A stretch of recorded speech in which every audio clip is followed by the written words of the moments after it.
अस्सलाम वालेकुम। SM news के साथ मैं हूं मुकद्दर रज़ा। SM न्यूज़ स्टूडियो में खुशामदीद। खबरों का सिलसिला बढ़ाते हुए हबशाम करते हैं। कराची से सीनियर वकील मिर्ज़ा अख्तर पर पालतू कुत्तों के हमले के खिलाफ कराची बार एसोसिएशन ने मुजामती करारदाद मंजूर कर ली और कराची बार ने सिंध हुकूमत से जिम्मेदारान के खिलाफ सख्त कार्रवाई करने का मुतालबा कर दिया। इसी हवाले से मज़ीद तफसीलात बता रहे हैं ब्यूरो चीफ जुल्फ़कार अली। जी जुल्फ़कार, आगाह कीजिएगा इस हवाले से।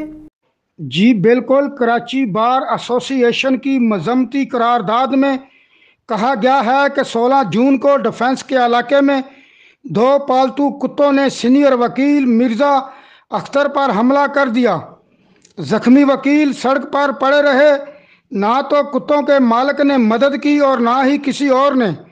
माजी में भी ये कुत्ते इसी तरह किसी और पर भी हमला कर चुके हैं। करारदाद में मजीद कहा गया कि शहर के दीगर इलाकों में भी कुत्तों के काटने के वाक़यात बढ़ रहे हैं। कराची बार का मुतालबा है कि सिंध हुकूमत जुम्मेदारों के खिलाफ सख्त कार्रवाई करे।